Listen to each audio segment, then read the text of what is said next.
दोस्तों, स्वागत है आपका हमारे YouTube चैनल सिविल सर्विसेज मंत्रा में। दोस्तों, आज हम 70वीं बीपीएससी के प्रीवियस ईयर क्वेश्चन का पार्ट 4 डिस्कस करने वाले हैं, जिसमें हम क्वेश्चन नंबर 76 से 100 तक डिस्कस करेंगे। दोस्तों, इससे पहले के जो भी क्वेश्चन हैं वो आपको हमारे चैनल पे मिल जाएंगे। आप वहाँ से जाके आप प्रीवियस ईयर क्वेश्चन को देख सकते हैं।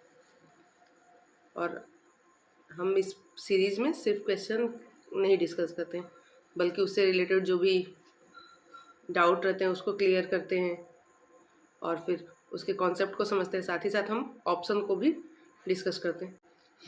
तो चलिए शुरू करते हैं आज का पहला क्वेश्चन नंबर 76 से कि निम्नलिखित में से प्रथम कृत्रिम रूप से तैयार किया गया तत्व क्या है, यानी आर्टिफिशियल रूप से तैयार किया गया तत्व।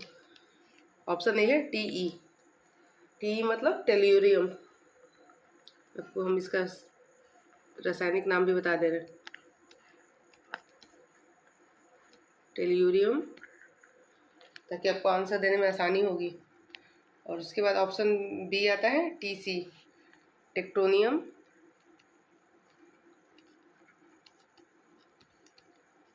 और फिर ऑप्शन बी है TH, यानी थोरियम।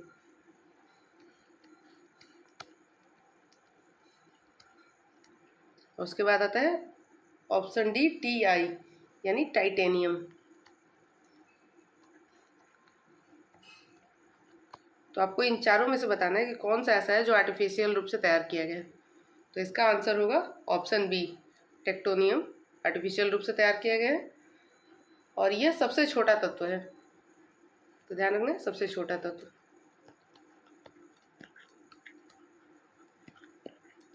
छोटा तत्व।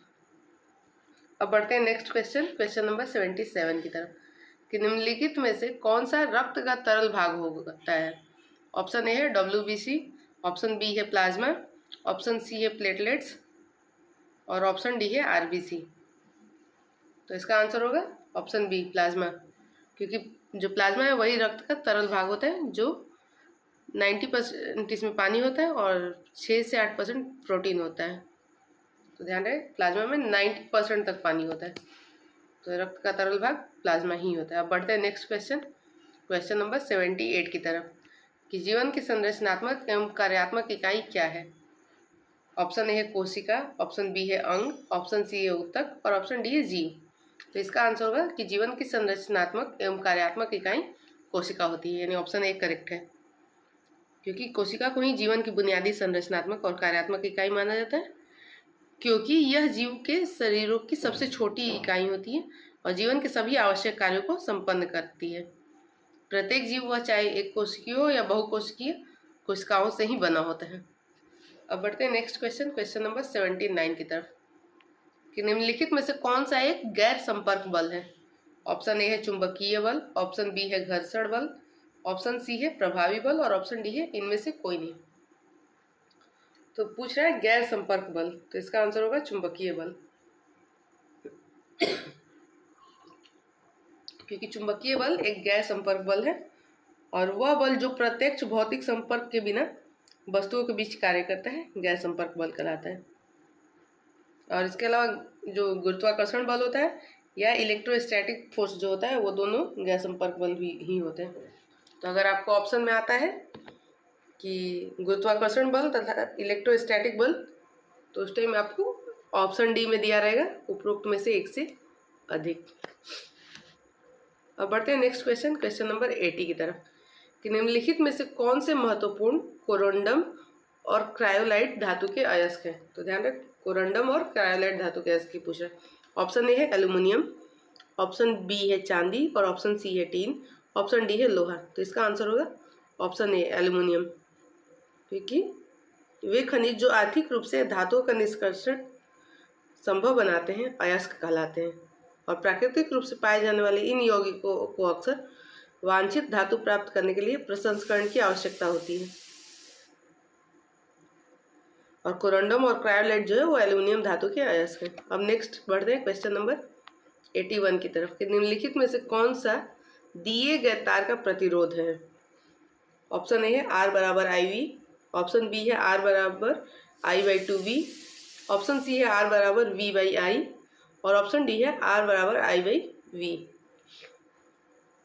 तो इसका आंसर होगा ऑप्शन सी R बराबर V/I, क्योंकि ओम के नियम के अनुसार यदि किसी चालक की भौतिक अवस्था में कोई परिवर्तन नहीं होता है तो उसमें प्रवाहित होने वाली विद्युत धारा उसके सिरे पर लगाए गए विभवांतर के अनुक्रमानुपाती होती है।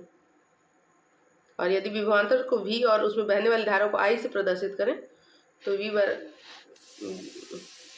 V समानुपाती I हो जाता है, अथवा V बराबर R.I हो गया। तो इससे निकल गया R बराबर V/I। अब बढ़ते हैं नेक्स्ट क्वेश्चन नंबर 82 की तरफ कि निम्नलिखित में से कौन सी ऊष्माक्षेपी प्रक्रियाएं हैं। तो ध्यान रहे, पूछ रहा ऊष्माक्षेपी प्रक्रियाएं। ऑप्शन ए, अभी जो प्रक्रियाएं दिया वो पहला है पानी का वाष्पीकरण, दूसरा है सल्फ्यूरिक अम्ल H2SO4 का तनुकरण, और तीसरा है बिना बुझे चूने के साथ पानी की प्रतिक्रिया, और चौथा है कपूर या क्रिस्टल का ऊर्ध्वपातन। ऑप्शन ए है कि तीसरा और चौथा सही है, ऑप्शन बी है दूसरा और तीसरा सही है, ऑप्शन सी है पहला और चौथा सही है, और ऑप्शन डी है पहला और दूसरा सही है। तो ध्यान रहे 82 का आंसर होगा ऑप्शन बी, यानी दूसरा और चौथा सही है। सल्फ्यूरिक अम्ल H2SO4 का तनुकरण और बिना बुझे चूने के साथ पानी की प्रतिक्रिया ऊष्माक्षेपी प्रक्रिया होती है। और आपको ध्यान रखना कि ऐसी रासायनिक प्रक्रियाएं जिनमें उत्पादों के साथ साथ ऊष्मा उत्सर्जित होती है ऊष्माक्षेपी प्रक्रिया कहलाती है। अब बढ़ते हैं नेक्स्ट क्वेश्चन नंबर 83 की तरफ कि निम्नलिखित में से कौन सी वैल्यू सोलर स्थिरांक का मान है। तो पूछ रहा सोलर स्थिरांक का मान है। ऑप्शन ए है 1.6 किलोवाट पर मीटर स्क्वायर, ऑप्शन बी है 1.4 किलोवाट पर मीटर स्क्वायर, ऑप्शन सी है 1.2 किलोवाट पर मीटर स्क्वायर, ऑप्शन सी है 1.8 किलोवाट पर मीटर स्क्वायर। तो इसका आंसर होगा कि सोलर स्थिरांक होता है 1.4 किलोवाट पर मीटर स्क्वायर। और सोलर स्थिरांक पृथ्वी के वायुमंडल पर प्रति इकाई क्षेत्रफल प्रति सेकंड प्राप्त होने वाली सौर ऊर्जा मात्रा है, और इसे पृथ्वी की कक्षा में सूर्य के विकिरण की तीव्रता के रूप में समझा जा सकता है। अब बढ़ते हैं नेक्स्ट क्वेश्चन नंबर 84 की तरफ। एक सेकंड।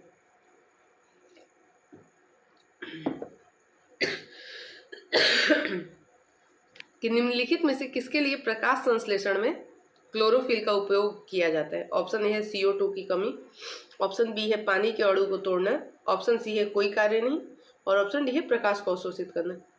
तो इसका आंसर होगा कि पौधों द्वारा प्रकाश को अवशोषित करने के लिए प्रकाश संश्लेषण में क्लोरोफिल का उपयोग किया जाता है। तो ऑप्शन डी करेक्ट होगा, क्योंकि पादपों में होने वाली वह जटिल जैव रासायनिक क्रिया जिसमें हरे पौधे CO2 यानी कार्बन डाइऑक्साइड व जल का उपयोग करके सूर्य के प्रकाश की उपस्थिति में हरित लवक की सहायता से भोज्य पदार्थ और वो O2 बनाते हैं, प्रकाश संश्लेषण कहलाती है। अब बढ़ते हैं नेक्स्ट क्वेश्चन नंबर 85 की तरफ कि निम्नलिखित में से कौन टेस्ला के समतुल्य है। ऑप्शन ए है एम्पियर प्रति न्यूटन, ऑप्शन बी है न्यूटन प्रति कूलम्ब, ऑप्शन सी है न्यूटन प्रति एम्पियर सेकंड, और ऑप्शन डी है न्यूटन प्रति एम्पियर मीटर। तो ध्यान रहे कि टेस्ला न्यूनतम जो एक टेस्ला होता है वो न्यूटन प्रति मीटर एम्पियर मीटर के समतुल्य होता है, यानी ऑप्शन डी करेक्ट है, न्यूटन प्रति एम्पियर मीटर। और टेस्ला का जो सिंबल होता है वो T होता है। अब बढ़ते हैं नेक्स्ट क्वेश्चन नंबर 86 की तरफ कि हाथ नाल का कौन सा भाग यकृत से पित्त प्राप्त करता है। ऑप्शन ए है पेट, ऑप्शन बी है ऑसिफेगस, ऑप्शन सी है छोटी आंत, और ऑप्शन डी है बड़ी आंत। तो इसका आंसर होगा कि यकृत से पित्त प्राप्त करने वाला आहार नाल का भाग होता है छोटी आंत, यानी ऑप्शन सी करेक्ट होगा। अब बढ़ते हैं नेक्स्ट क्वेश्चन नंबर 87 की तरफ कि निम्नलिखित में से कौन सा जोड़ा विस्थापन प्रतिक्रिया देगा। ऑप्शन ए है AgNO3 विलयन और कॉपर धातु, ऑप्शन बी है NaCl विलयन और कॉपर धातु, ऑप्शन सी है FeSO4 विलयन और सिल्वर धातु, और ऑप्शन डी है MgCl2 विलयन और एल्युमिनियम धातु। तो क्या पूछ रहा है, कौन सा जोड़ा विस्थापन प्रतिक्रिया देगा। तो इसका आंसर होगा AgNO3 विलयन और कॉपर धातु। क्योंकि अगर इसकी अभिक्रिया देखते हैं तो Cu प्लस 2AgNO3 करते हैं तो CuNO3 2 बनता है प्लस 2Ag बनता है।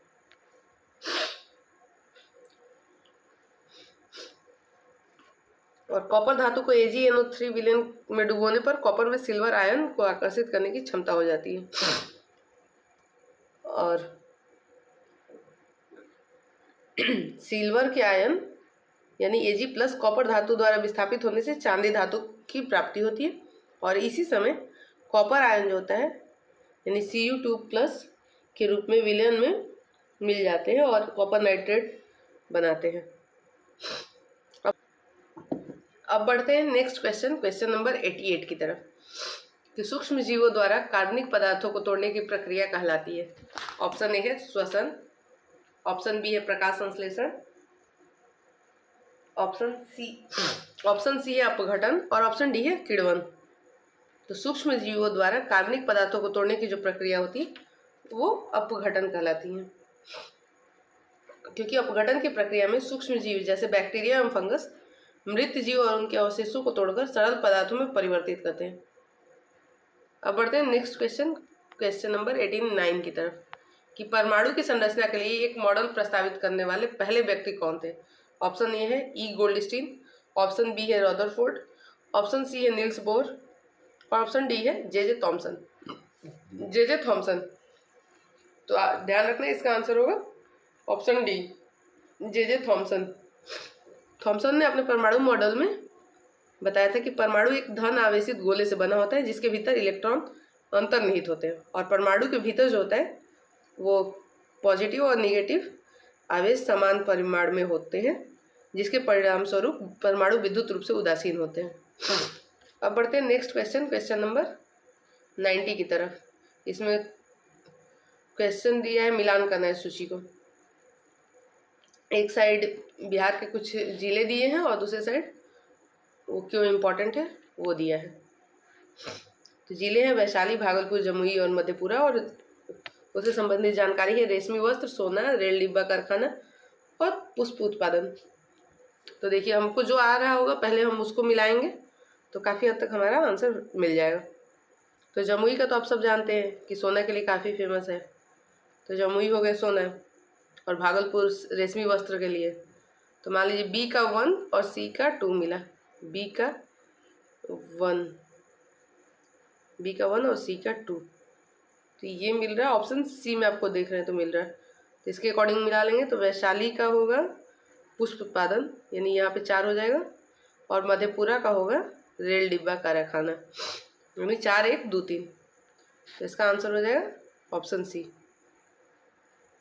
अब बढ़ते हैं नेक्स्ट क्वेश्चन नंबर 91 की तरफ कि बिहार राज्य जल विद्युत निगम की स्थापना निम्नलिखित में से किस वर्ष में हुई। Option A 1992, option B 1982, option C 1998 और ऑप्शन डी 1990। तो इसका आंसर होगा ऑप्शन बी 1982। बिहार राज्य जल विद्युत शक्ति निगम यानी BHPC। आपको ध्यान रखना है कि इसका आप शॉर्टकट नाम भी याद रखें, और ये 31 मार्च 1982 को बना था, 31 मार्च। और ये एक पूर्ण स्वामित्व वाली सरकारी कंपनी है, और वर्तमान में यह बिहार राज्य में जल विद्युत परियोजनाओं की स्थापना, उनके रखरखाव और ऊर्जा के उत्पादन एवं बिक्री में संलग्न है। अब बढ़ते हैं नेक्स्ट क्वेश्चन नंबर 92 की तरफ कि अंग्रेजी नीतियों की आलोचक कृति गरीब हिंदुस्तान, जिसे बिहार में 1930 में अंग्रेजों ने प्रतिबंधित किया था, के लेखक कौन थे? ऑप्शन ए है अली मोहम्मद साद, ऑप्शन बी है मोहम्मद वली हसन, ऑप्शन सी है बदरुल हसन और ऑप्शन डी है शेख मियाँ जान। तो इसका आंसर होगा गरीब हिंदुस्तान। इसके राइटर जो थे वो मोहम्मद वली हसन थे और इसे वर्ष 1930 में अंग्रेजों ने बिहार में प्रतिबंधित कर दिया था। अब बढ़ते हैं नेक्स्ट क्वेश्चन, क्वेश्चन नंबर 93 की तरफ, कि बिहार में भारतीय राष्ट्रीय कांग्रेस के 100 वर्ष किसके द्वारा संपादित हैं? ऑप्शन ए है के दत्त, ऑप्शन बी है PN ओझा, ऑप्शन सी है AR देसाई और ऑप्शन डी है BB मिश्रा। तो बिहार में भारतीय राष्ट्रीय कांग्रेस का इतिहास यानी 1885 से 1985 PN ओझा द्वारा संपादित है और इस पुस्तक में भारतीय राष्ट्रीय कांग्रेस के गठन से पहले बिहार की राजनीतिक चेतना और भारतीय राष्ट्रीय कांग्रेस के उदय पर बिहार में प्रतिक्रिया और बिहार प्रांतीय कांग्रेस कमेटी तथा बिहार में राष्ट्रीय आंदोलनों के दौरान घटित घटनाओं का वर्णन किया गया। अब बढ़ते हैं नेक्स्ट क्वेश्चन, क्वेश्चन नंबर 94 की तरफ, कि बिहार में प्रकाशित प्रथम हिंदी दैनिक समाचार पत्र था। ऑप्शन ए है क्षत्रिय समाचार, ऑप्शन बी है उद्योग, ऑप्शन सी है सर्वहितैषी और ऑप्शन डी है चैतन्य चंद्रिका। तो बिहार में प्रकाशित प्रथम हिंदी दैनिक समाचार पत्र था सर्वहितैषी, जिसकी शुरुआत 1874 में हुई थी।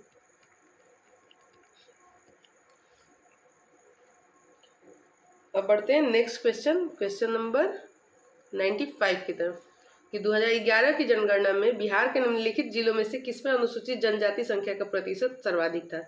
ऑप्शन ए है कटिहार, ऑप्शन बी है जमुई, ऑप्शन सी है पूर्णिया और ऑप्शन डी है बांका। तो इसका आंसर होगा कटिहार, क्योंकि 2011 की जनगणना के अनुसार बिहार में अनुसूचित जनजाति जनसंख्या की प्रतिशतता के अनुरूप प्रथम स्थान पर पश्चिमी चंपारण जिला तथा द्वितीय स्थान पर कटिहार जिला था। तो कटिहार में 5.9% थे और अगर इसमें पश्चिमी चंपारण होता तो वो हो सकता था आंसर, लेकिन पश्चिमी चंपारण नहीं है तो उसके नहीं होने पे कमीशन ने कटिहार मतलब जो द्वितीय था उसको पहला आंसर मान लिया और 2011 की जनगणना के अनुसार पश्चिमी चंपारण में 6.35% अनुसूचित जनजाति है। अब बढ़ते हैं नेक्स्ट क्वेश्चन, क्वेश्चन नंबर 96 की तरफ, कि बिहार बजट 2024-25 में किस क्षेत्र को सबसे अधिक आवंटन प्राप्त हुआ? ऑप्शन ए है कृषि, ऑप्शन बी है स्वास्थ्य, ऑप्शन सी है वास्तु बुनियादी संरचना और ऑप्शन डी है शिक्षा। तो इसका आंसर होगा कि बिहार बजट 2024-25 में सबसे अधिक आवंटन शिक्षा को प्राप्त हुआ है, यानी कुल बजट का 21.4%।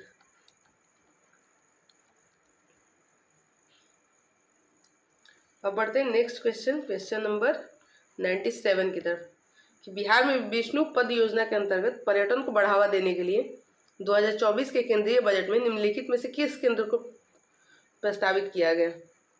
ऑप्शन ए है नालंदा, ऑप्शन बी है राजगीर, ऑप्शन सी है वैशाली और ऑप्शन डी है गया।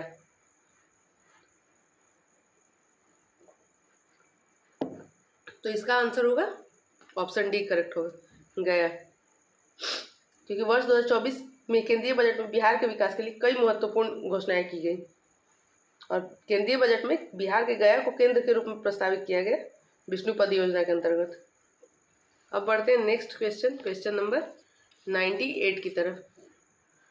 अच्छा, इसका मिसप्रिंट हो गया, यहाँ पे सिख होगा, सिद्ध नहीं। कि सिख तीर्थ स्थल तख्त श्री हरमंदिर जी पटना साहिब, जिसे दूसरा सबसे पवित्र तख्त माना जाता है, स्थित है। ऑप्शन ए है भागलपुर, ऑप्शन बी है गया और ऑप्शन सी है पटना। इसको तो आपको आंसर से ही समझ में आ गया, पटना साहिब, और ये 70th BPSC का सबसे इजी क्वेश्चन था, तो इसका आंसर होगा पटना। अब बढ़ते हैं नेक्स्ट क्वेश्चन, क्वेश्चन नंबर 99 की तरफ, कि बिहुला महोत्सव विशेष रूप से प्रत्येक वर्ष अगस्त के महीने में बिहार के निम्नलिखित में से किस जिले में मनाया जाता है? किस महोत्सव की बात हो रहा है? बिहुला महोत्सव, और ये प्रत्येक वर्ष अगस्त के महीने में मनाया जाता है बिहार में। ऑप्शन ए है भागलपुर, ऑप्शन बी है पटना, ऑप्शन सी है सीतामढ़ी और ऑप्शन डी है दरभंगा। तो इसका आंसर होगा ऑप्शन ए भागलपुर। इस दौरान भक्त अपने परिवारों की भलाई के लिए नाग देवी मनसा से प्रार्थना करते हैं। अब बढ़ते हैं नेक्स्ट क्वेश्चन, क्वेश्चन नंबर 100 और आज का लास्ट क्वेश्चन की तरफ, कि ब्रिटिश शासन के दौरान नया प्रांत बिहार कब अस्तित्व में आया। ऑप्शन ए है अप्रैल 1912, ऑप्शन बी है अप्रैल 1911 और ऑप्शन सी है मार्च 1912 और ऑप्शन डी है उपरोक्त में से एक से अधिक। तो पूछ रहा है कि ब्रिटिश शासन के दौरान बिहार कब अस्तित्व में आया, तो इसका आंसर होगा ऑप्शन ए अप्रैल 1912, क्योंकि 1 अप्रैल 1912 को बिहार राज्य अस्तित्व में आया, क्योंकि बंगाल विभाजन के रद्द के पश्चात 22 मार्च 1912 को बंगाल प्रांत से बिहार तथा उड़ीसा के क्षेत्रों को पृथक कर दिया गया था और बिहार तथा उड़ीसा को संयुक्त रूप से एक नया प्रांत बनाने की घोषणा की गई थी और उसी के पश्चात 1 अप्रैल 1912 को बिहार को एक नया प्रांत बनाया गया। दोस्तों, उम्मीद है कि आज की आपने क्लास अच्छे से अटेंड की होगी और अगर आपको कोई डाउट लगा होगा तो आप हमें कमेंट करके पूछ सकते हैं, हम आपके डाउट को क्लियर करने का पूरा प्रयास करेंगे। और अगर आपको क्लास का PDF चाहिए तो PDF हमारे टेलीग्राम चैनल पे मिलेगा और टेलीग्राम चैनल का लिंक हमारे डिस्क्रिप्शन बॉक्स में मिलेगा और वहीं पर आपको हमारे फेसबुक पेज और इंस्टाग्राम पेज का भी लिंक मिलेगा, जहां से आप जुड़ के हमारे साथ जुड़ सकते हैं। मिलते हैं आपके साथ अगले वीडियो में, तब तक के लिए धन्यवाद। जुड़े रहें सिविल सर्विसेज मंत्रा के साथ।